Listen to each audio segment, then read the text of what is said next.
edition of Ask Geeks Under Grace. My name is Robert Miller, although I prefer to go by Rob. I write for the anime section of Geeks Under Grace. It's a little bit about me. I'm 27, married for just a little under a year now. Got saved back in 2012 after a conversation I had with my mom.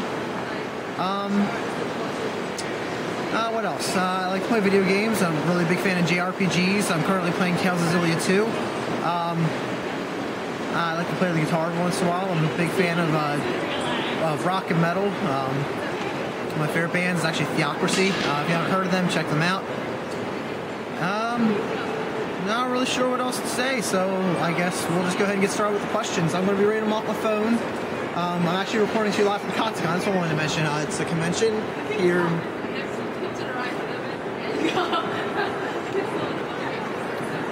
That was my lovely wife panning the area that I'm recording in. But yeah, ConTicon is actually a convention that's held down in National Harbor, Maryland at the Gaylord National Resort and Convention Center. So I'm going to be reading the questions off my phone. I'm going to try to break them down to kind of group them together, do music, then anime, then faith-related things. That way everything's kind of, it's not just all over the board with topics. So the first question I actually had was, how much wood could a woodchuck chuck if a woodchuck could chuck wood? 364 grams because Barack Obama said we can grow oranges in Guam. Didn't think I'd answer that one. I did. Okay, now, that's out of the way. So first music-related question. If you were to have the skill for it and the opportunity became available, which one band or artist would you join? I'm going to answer this in a couple different questions. If we're going to go secular, Coheed and Cambria. They were my favorite band for the longest time. I still greatly enjoy them. They are by far one of the most unique bands I've ever come across in any scene, secular or Christian. Although Iron Maiden would also be a close second if we're going to go secular bands, and that's because Iron Maiden's awesome. And I'm probably going to get so much flack for saying that, but I like what I like. If we're going to go Christian, Theocracy. I mentioned them a few minutes ago in my introduction, and they are, in my opinion, kind of like my Coheed and Cambria of the Christian realm. They do like this progressive power metal sort of deal. Really just in a genre that is littered with metalcore, like the Christian metal genre is. Theocracy was a breath of fresh air, and I'm not trying to bash metalcore. I like metalcore. Demon Hunter and Phineas are two of my my favorite metalcore bands, but Theocracy is just, there was something different about them, and so yeah, I would play with them given the opportunity. Let's see, was there any other? What was the first song you learned on guitar besides the usual Iron Man, Smoke on the Water, or Happy Birthday? So I'm going to cut out anything we did in my guitar class then in high school, because we just learned chord arrangements in the style of whatever. So the first song I ever sat down and learned on my own, I think, was The Light in the Glass by Coheed and Cambria. It was the first song I was able to ever actually sing and play. I know that much, and I think it may have been the first song I learned in full. I actually performed it in an open mic at my first college. Not really much more to say on that one. Okay, so next we're going to go to the anime related questions. What is your favorite anime, either current or canceled? Favorite anime would go to Martian successor Nadesco. Most of you probably never heard of it. You've probably, if you're on the Geeks Under Grace public group on Facebook, you've probably seen me mention it once or twice. It's just an old school, it's like from the 90s, it's a space anime, mecha sort of thing, and it's just really, it's got a good mix of drama and comedy, and the characters are really likable. I don't really know what makes it my favorite anime, but I started watching it on Anime Network back when you could only get that on demand on Comcast, and I don't know, it really got me. My friend lent me his set of it, and I watched it I think once in English, once in Japanese, then maybe another time in English. It's one anime probably the most I've watched, other than anything I've watched once by myself, then watched with my wife. And even that, I think I've seen Nadesco more than any other anime. So if you haven't seen it, check it out. Even if you're not a fan of the giant robot space genre, I think there's still something there for you. I think you might like it. So give it a shot. Maybe I'm wrong, but hey, don't know until you try, right? Let's see. Which anime character best represents your wife? Which best represents you? My wife, we're going to go with Taiga from Toradora. She is a feisty little firecracker. But at the same time, you find out that some of her personality comes from things that have happened to her in the past, and I think it's kind of her way of dealing with that. And you know, my wife has gotten the short end of the stick from people who were supposed to be friends, people who were supposed to be family, and I think that's kind of the connection there. You know, like Tyga's guarded, my wife can be guarded until you get to know her, and you find out that, you know, Tyga still has kind of like a rough personality, but she's not the mean bully that everyone seems to think she is. You know, it's just kind of she's put up. You know, it's kind of the guard that she's put up, you know, over the years, and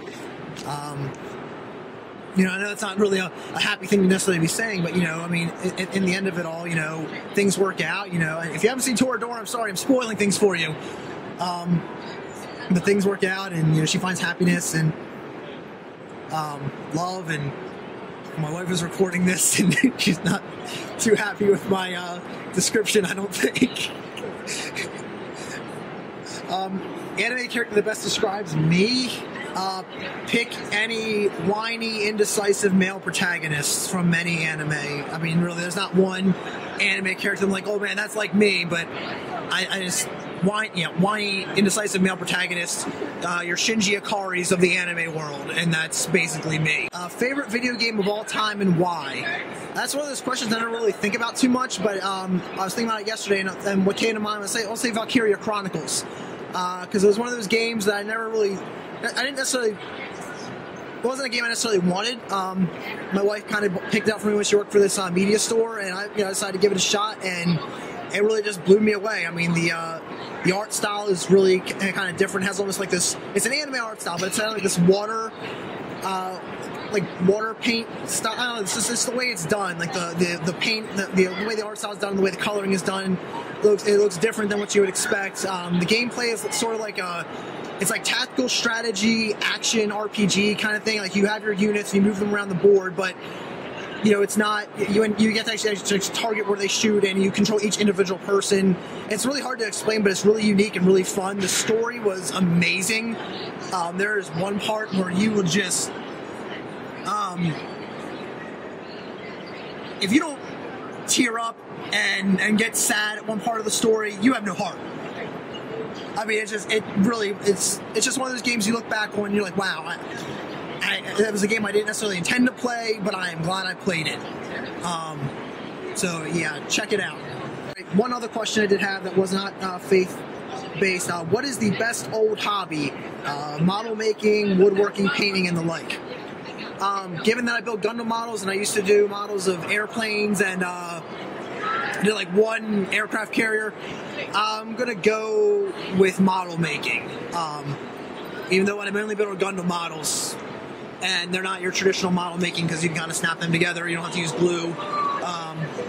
So we're gonna go with model making for best old school hobby. Who do you look up to as a hero in real life and fiction? Jesus is an easy answer, so who else? Actually, I don't really have any. I've never really had anyone that I've thought of as I aspire to be that person or aspire to be, you know, this person, either in real life or in fiction. I mean, I'm sure as a kid I had somebody, like, I mean, I bounced around, you know, once as a kid I thought I wanted to play baseball. If you know me, and even if you don't know me now, you're going to know I don't like sports. I don't like sports one bit. I think as a kid I thought I liked sports because, you know, that's what guys do. They like sports. I don't like sports. So we'll just nix Cal Ripken because that didn't really hold up.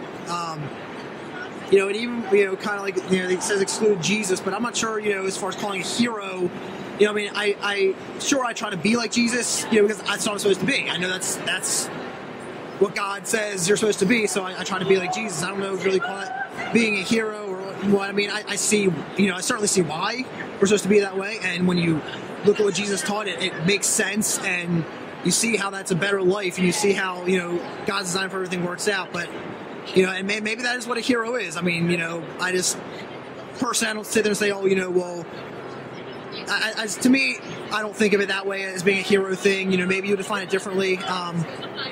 You know, but yeah, so sorry, that question don't really have a good answer for you. And same person asked me, what's one thing that it took a long time for God to teach you, or perhaps rephrased, what is one thing it took a long time to learn from God?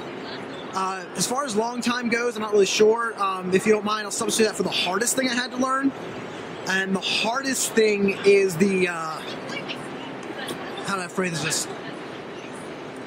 Denial of the flesh, specifically in terms of lust, because that's something I struggled with for a long time.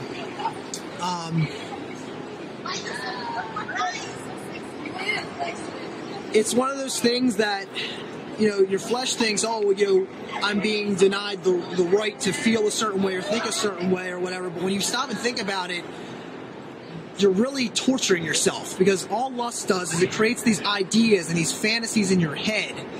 And, you know, they sound all good and they sound all, you know, appealing at the time, but then when the fantasy stops, that's it. You're left with nothing, and then you're blinded to what's around you. You're blinded to what you have to what you have in reality, and it diminishes what you have in reality.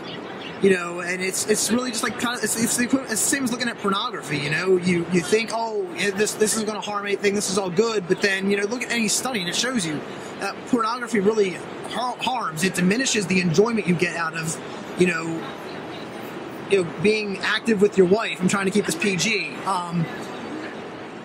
You know, so it's one of those things that's really hard to learn, because and it's one of those lessons you need to keep reinforcing. It's not a lesson you can learn and then put on autopilot and it becomes just part of who you are. Like, you know, I don't cuss.